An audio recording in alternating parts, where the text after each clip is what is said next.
Virgo, this November, the universe is guiding you to build stability at home, enhance your intellect, and communicate with clarity and purpose. Hey, Virgo, I'm Lindsay with Love. I'm a Western tropical zodiac astrologer here to raise the frequency of the planet by transforming as many lives as I possibly can. So, welcome to your November 2025 horoscope, Virgo.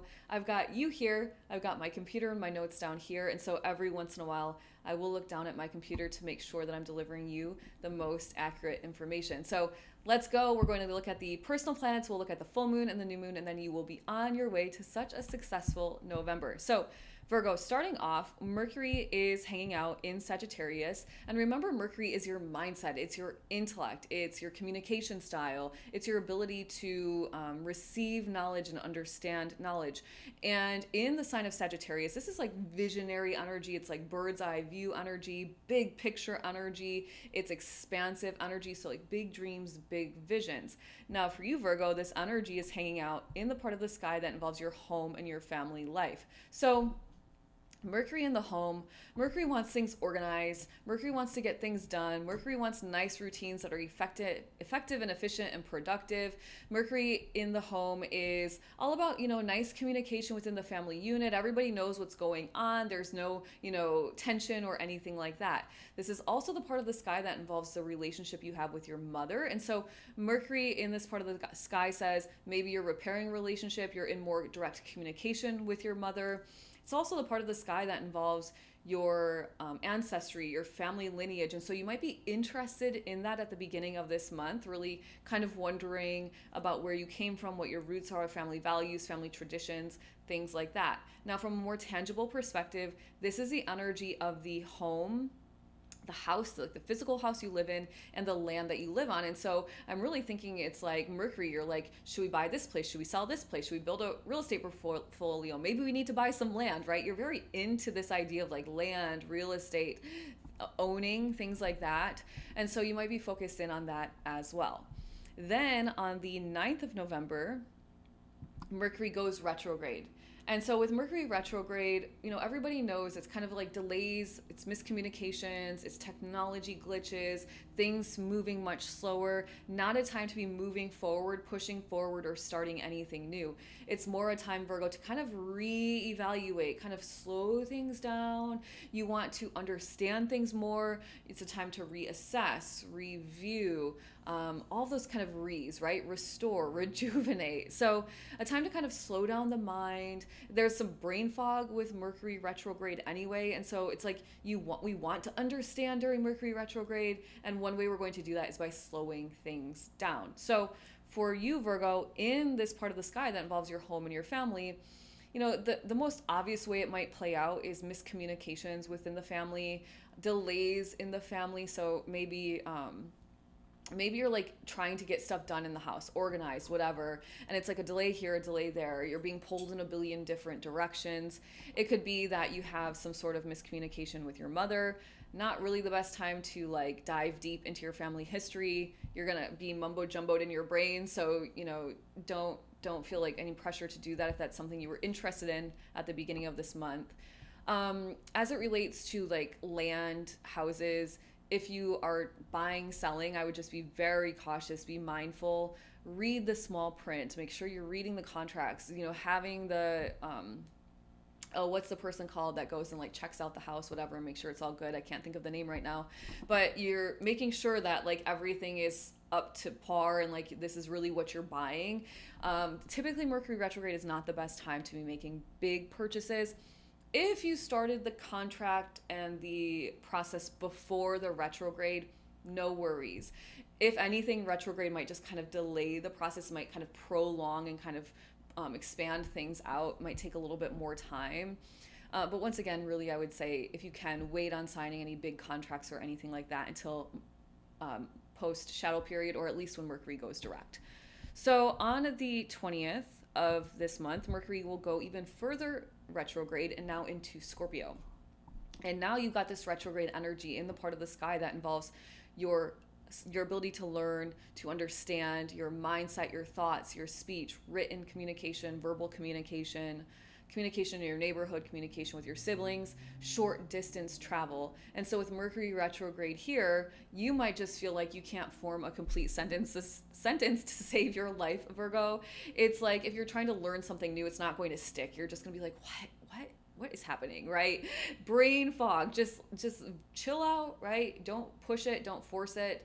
If you're somebody who's in the business of like writing, promoting, selling, marketing, contracts, negotiations, be mindful here. Once again, small print, read the fine print, reread, recheck, save your work often, have a second set of eyes, talk to the attorney, whatever, because it could be that people aren't understanding, or what you're trying to say isn't coming out the way you're trying to articulate it.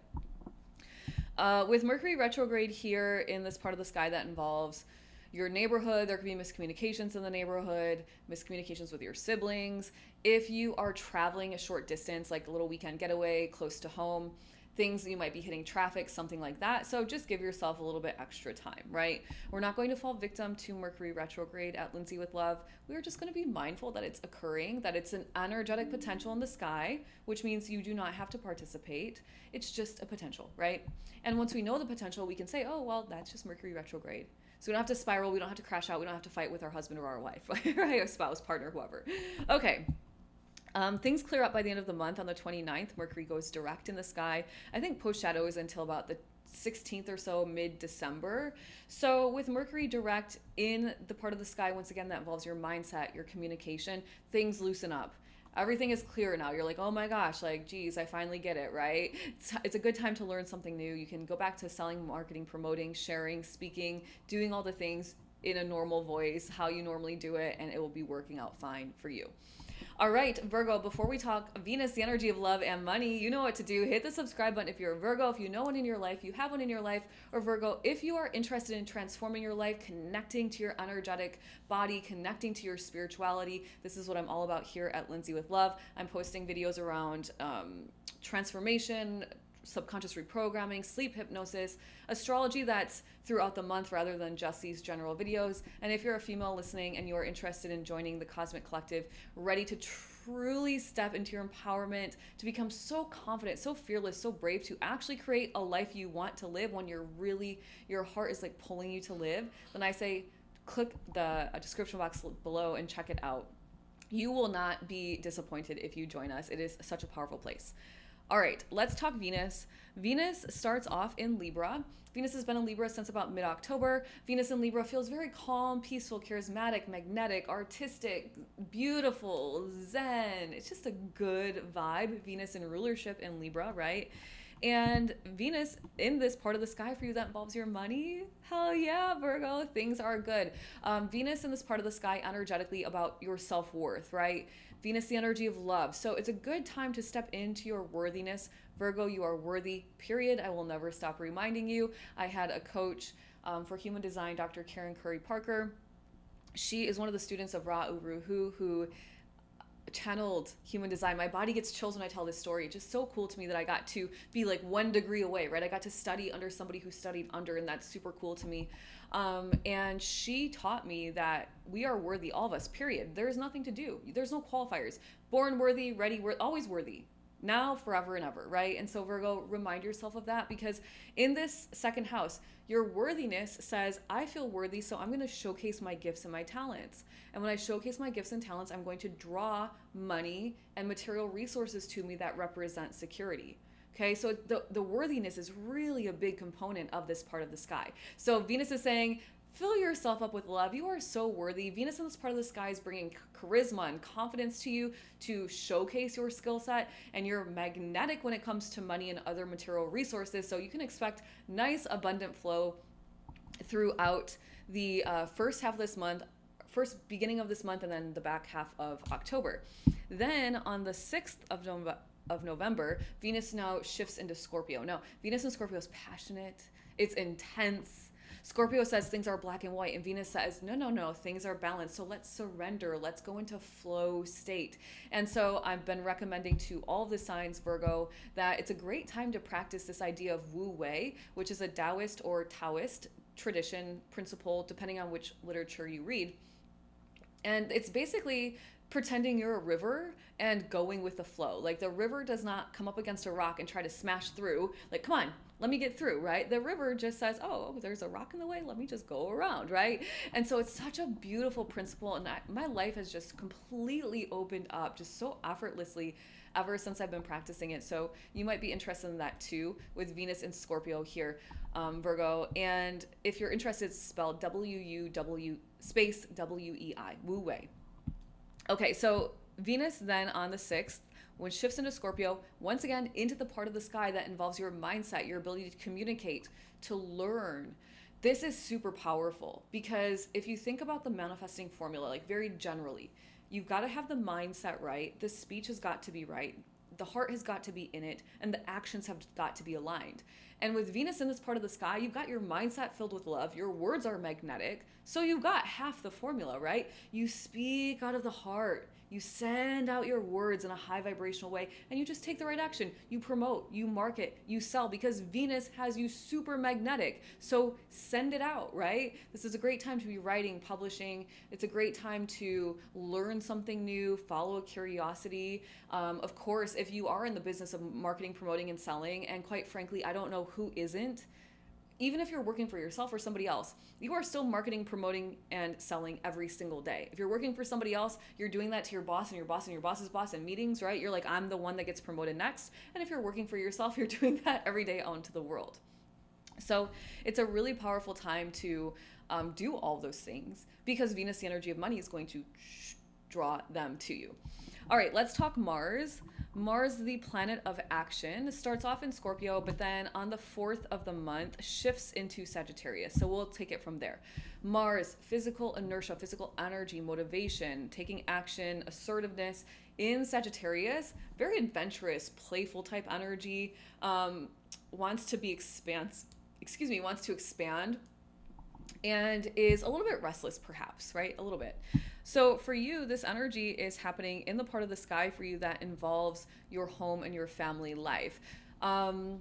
You, Mars in this part of the sky, in the higher vibration, you've got things under control. You're the boss of the house, but not in an aggressive way, not in a demanding and authoritative way, just in like a, hey, I've got this, like I'm supporting us, I'm here, I'm doing the things.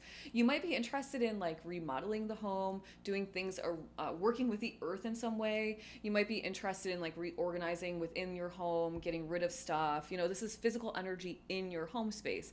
So, I mean, dance parties in the living room sounds like fun too. So it's really just about, you making progress when it comes to anything to do with your home family life. Now, you could also be interested in buying a house or some land, property, real estate in a foreign land, someplace that's pretty far away from you, across the country perhaps, right? This part of the sky involves the land and houses. And Mars in Sagittarius is expansive. It wants to go big, broad and far and distant shores. And so maybe are you looking into purchasing like a home in Costa Rica? That sounds nice. Or I don't know, like, are you interested in buying some land off the grid somewhere and like connecting yourself and like, I don't know, creating some sort of cool situation, living off the grid? I don't know, living on nature? That could be too. Random examples, Virgo. I know, random. This is how my brain works. Okay, let's talk the full moon. There's a full moon on the 5th of the month happening in Taurus. And this full moon is hanging out in the part of the sky for you that involves your expansion. It involves your life philosophies. It involves your mindset, being open to different cultures and people and experiences and ideas. And even if they are not exactly aligned with yours, you're still open. You're still compassionate. You can still give respect. It's the part of the sky that involves your desire to gain wisdom and knowledge from a very high level. So university or like working with a spiritual coach or a mentor, someone like me perhaps. It's your desire to share information far and wide. So from a very tangible perspective, and connect with people far and wide. So from a tangible perspective, it's like book publishing, e-commerce business, blogging, joining groups and organizations where there's people from all over the world, right? Like online communities. And so with this full moon here, think about what a full moon does. There's a couple of different things that happen. One, it's bright, it's full, it's come to culmination, it's come to fruition.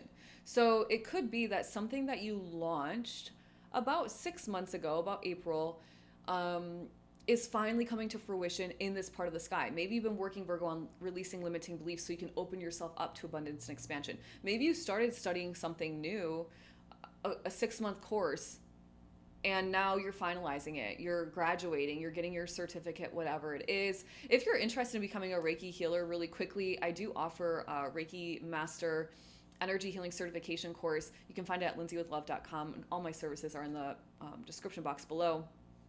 But I realize I don't really talk about that course, but I am a Reiki master, and so it is something I created, and I would love to extend out to people who are interested. You could be publishing a book. Maybe you started writing a book 6 months ago and now it's finally published and it's being shared with the world. You are launching your first e-commerce business. You just joined some sort of community, whatever. Now, the full moon is also like a flashlight shining down on something, and it's bringing something to your awareness. Oh my gosh. Virgo, I didn't even mention this part of the sky involves your dharma. Hello, Lindsay. It's like one of my favorite parts of the sky. It involves your dharma, your soul purpose, why you're here on this planet at this time. What are your duties? What did you come here to do, right? And so this full moon might be saying, hey, you're finally realizing it. For the first time, you're being given this information, right? The flashlight shines down. You're seeing something for the first time. And finally, it's an opportunity to release. So are you releasing, once again, a limiting belief? Are you releasing yourself from a program that you no longer are part of? Like maybe you were studying something and it no longer is exciting to you, and so you're like, I'm done with that. Maybe as it goes for releasing, once again, you're releasing the book, releasing the business, right? You're launching it. So lots of ways that could play out for you. I love that part of the sky.